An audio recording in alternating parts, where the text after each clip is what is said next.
Dans ta vie, personne ne croise ton chemin par hasard. Toutes les personnes que nous rencontrons qui traversent notre vie nous apportent une pièce de connaissance. Elles nous permettent de mieux nous connaître, de comprendre qui nous sommes, nos peurs, nos aspirations. Elles nous apprennent même à vraiment nous connaître en profondeur. Les relations ont un but.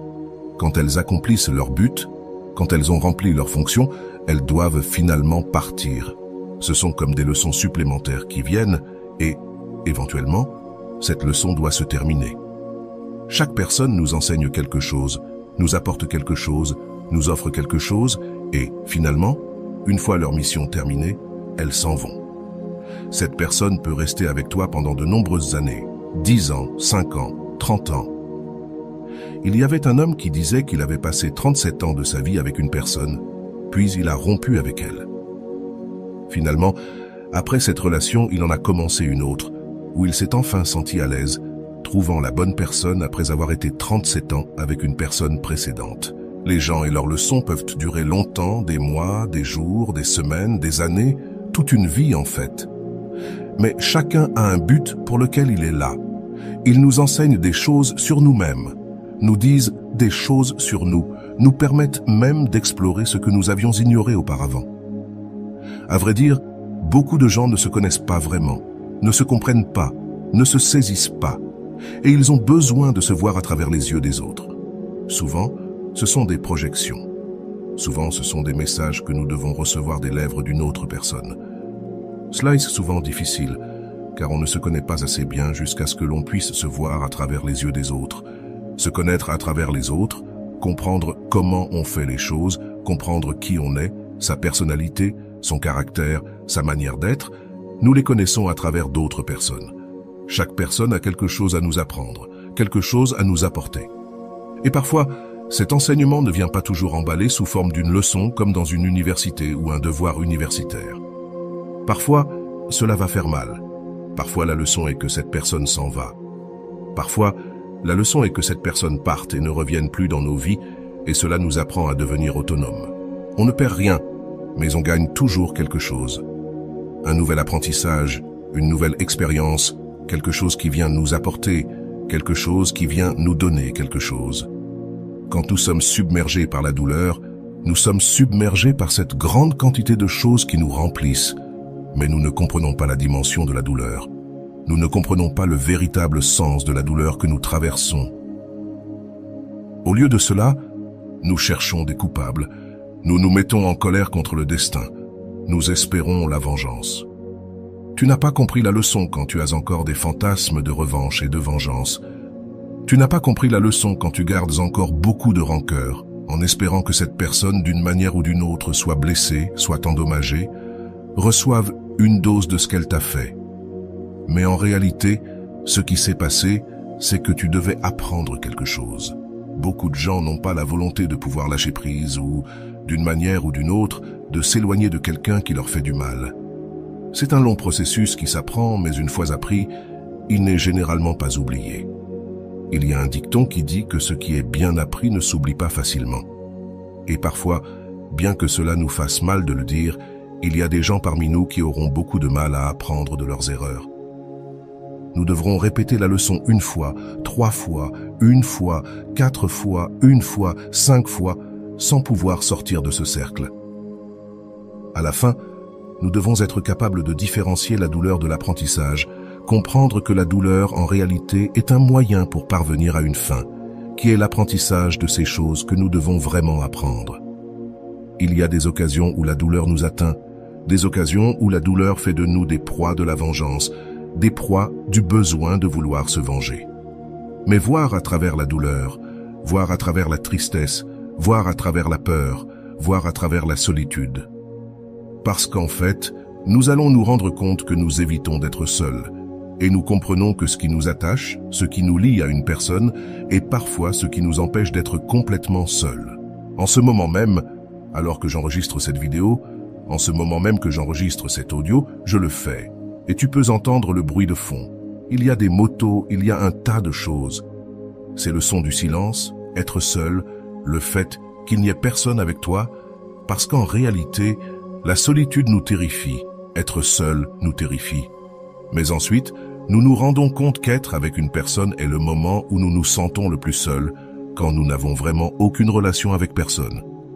Peut-être que ce qui nous terrifie le plus dans le fait de nous sentir seuls en étant avec quelqu'un, c'est la sensation que cela puisse être la seule chose qui existe. Quand tu es célibataire, en réalité, tu gardes encore un petit espoir que, peut-être dans le futur, avec le temps, quelqu'un apparaisse et que cette solitude disparaisse. Mais quand tu es avec une personne qui te fait sentir seul et que tu sens qu'il n'y aura plus personne après elle, et ce qui est pire, tu sens qu'il ne peut y avoir personne d'autre, c'est là que ta morale est littéralement détruite et tu sens que la solitude est la seule chose qui existe. Et c'est là que tu te confrontes et que tu te rends compte que tu as effectivement eu peur de la solitude. Curieusement, quand tu es seul, sans partenaire, c'est alors que tu as vraiment l'opportunité de rencontrer quelqu'un de précieux. Quand tu es avec quelqu'un qui te fait sentir seul, tu sais alors que toute ta vie s'est résumée à cela, il n'y a rien d'autre. Comprendre cette peur, comprendre la peur que provoque le fait d'être seul, comprendre pourquoi cela te provoque tant de peur, tant de panique, c'est ce qui fait généralement qu'une personne qui t'a fait sentir seul et qui est partie t'offre une leçon personnalisée sur toi-même. En réalité, beaucoup de thérapies, beaucoup de méthodes pour te comprendre sont disponibles sur le marché. Beaucoup de gourous essaient de te vendre des choses très étranges, des manifestations quantiques à une multitude de breuvages et de sorts. Mais, au final, ce qui va vraiment t'aider à comprendre tes circonstances, c'est de voir à travers la douleur, voir à travers la tragédie. Car en fin de compte, tu peux utiliser toute cette expérience pour te forger, te former et comprendre ce qui s'est passé dans ton esprit, pour comprendre ce qui se passe en toi. Ou tu peux l'utiliser pour continuer à faire la même erreur. Que va-t-il se passer? Que va-t-il se produire quand un frère t'aura trahi? Quand une personne, une amie t'aura trahi? Quand un ami t'aura trahi? Quand un compagnon t'aura trahi? Quand un patron t'aura trahi? Quand un pays entier t'aura trahi? Eh bien, tu vas porter ce ressentiment et le reproduire dans une autre relation. C'est curieux, mais nous traînons régulièrement des choses inachevées, des tâches non terminées. C'est comme s'il y avait une revanche. Tu finis avec Pierre, et tu vas avec Paul, et tu finis par te venger sur lui. Il y avait une femme qui s'en est rendue compte très tôt. Elle se rendait compte qu'il y avait des ressentiments non résolus, qui n'étaient pas résolus, mais qu'elle portait encore. Elle avait ce besoin de régler des comptes avec son nouveau partenaire. Elle le faisait, elle réglait des comptes. Si son partenaire laissait les toilettes découvertes, littéralement, elle faisait un discours enflammé à ce sujet. S'il arrivait en retard, il y avait aussi des reproches. S'il oubliait de promener les chiens, il y avait aussi une plainte et un long discours sur le soin des animaux. Bientôt, cette femme s'est rendue compte que toutes ces choses qu'elle déversait dans sa nouvelle relation, des demandes qu'elle avait à l'encontre de son ancien partenaire, demandes qu'elle n'avait jamais pu exprimer parce que son ancien partenaire ne l'écoutait jamais. Elle s'est vite rendue compte que cette nouvelle relation lui révélait des choses qu'elle n'avait pas résolues. Elle a donc ressenti le besoin de mettre fin à sa relation actuelle et de prendre du temps pour se comprendre, pour comprendre et libérer toutes ces énergies bloquées qu'elle traînait avec sa nouvelle partenaire, ses enfants, ses collaborateurs, ses collègues de travail. Finalement, elle n'avait d'autre intention que de continuer à évacuer des émotions non résolues. Tout comme elle, il y a sûrement beaucoup de choses que tu ne comprends pas encore sur toi-même. Il y a de nombreuses choses que tu ne comprends pas et que tu ne comprendras que lorsqu'elles seront mentionnées et exprimées par une autre personne. Comme nous nous sentons stupides lorsque nous exprimons des choses qui sont dites par d'autres, alors qu'elles semblent très cohérentes lorsque nous les pensons. Une grande idée dans notre tête peut paraître comme une mauvaise idée dans la bouche d'une autre personne. C'est justement ce que l'expérience et l'interaction avec les autres nous permettent, de nous confronter et de nous écouter à travers les lèvres d'autrui, de nous projeter dans la vie des autres et de nous comprendre à travers eux. Il y avait une femme qui avait tendance à se projeter chaque fois qu'elle arrivait ou entrait dans la maison de quelqu'un. La première chose qu'elle remarquait était si les meubles étaient propres, si la vaisselle était lavée, si le sol était nettoyé et si les salles de bain sentèrent bon. Elle remarquait toujours les mêmes choses et avait toujours un commentaire à ce sujet.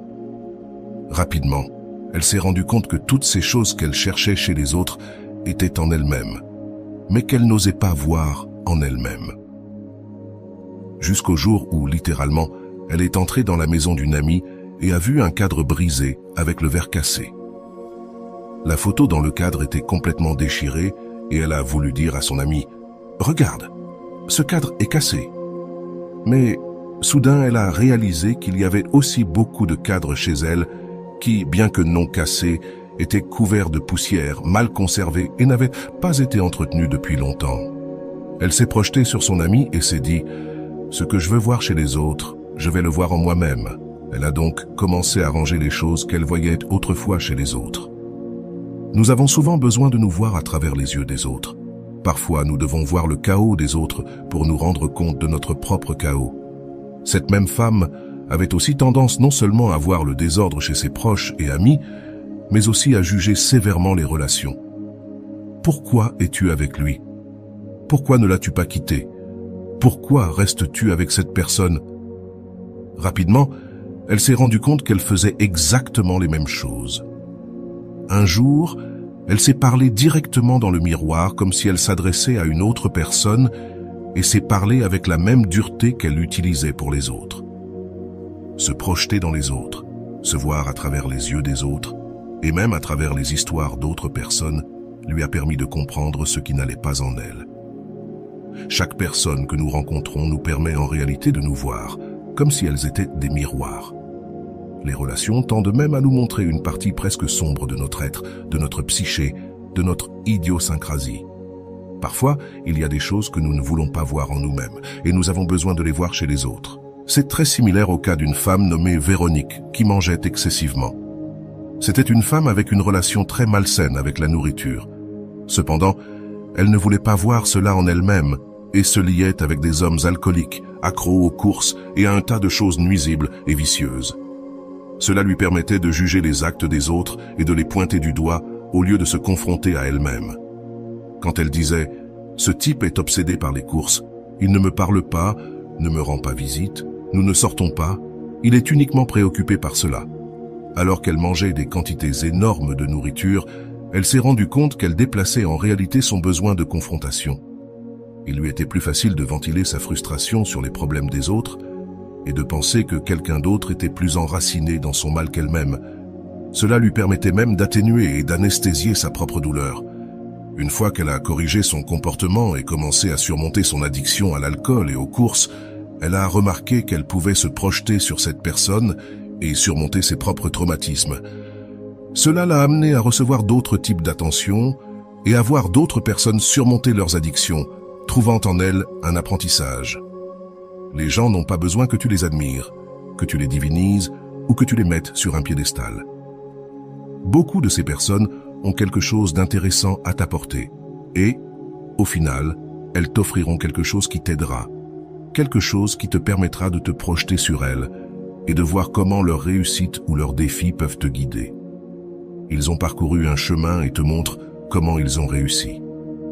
Ils ont parcouru un sentier et tu as un exemple de comment ils ont atteint le sommet de la montagne. Donc, si tu te refermes, si tu deviens hermétique aux opportunités, tu risques de perdre de grandes leçons. Je ne te suggère pas de poursuivre le premier inconnu qui se présente à toi, mais plutôt de te donner la liberté d'apprendre des autres. J'aimerais que tu écrives dans les commentaires la phrase « Je souhaite apprendre des autres ». Cela reflète une ouverture, une leçon de vie, quelque chose qui te permettra de comprendre que les gens ont un but et qu'ils te l'enseigneront. Ils ont quelque chose à te montrer, et tu apprendras. Donne-toi la liberté, la chance d'apprendre, non pas de chercher la vengeance, le ressentiment ou la revanche, mais de réellement apprendre de chaque chose. Nous perdrons de nombreuses choses dans nos vies à cause de l'orgueil, du ressentiment ou des représailles. Nous perdrons de grandes opportunités pour ces raisons. Alors, rappelle-toi, apprendre est la base pour surmonter la douleur. Comprendre que chaque expérience t'apporte quelque chose est la base pour saisir les choses. Je t'encourage à écrire cette phrase dans les commentaires que je viens de te donner. Prends conscience que c'est un processus qui permet à ton esprit de s'entraîner pour capter tout ce que l'univers, Dieu ou qui que ce soit veut t'enseigner. Il y a un grand apprentissage, quelque chose qui t'attend. Tu dois simplement vider tes mains, attendre ce qui est bon pour toi et le recevoir avec enthousiasme et foi, te donnant l'opportunité de comprendre que cela est là pour t'enseigner quelque chose d'important. Si ce style de vidéo te plaît, fais-le moi savoir dans les commentaires, partage et abonne-toi à cette chaîne. On se voit une autre fois.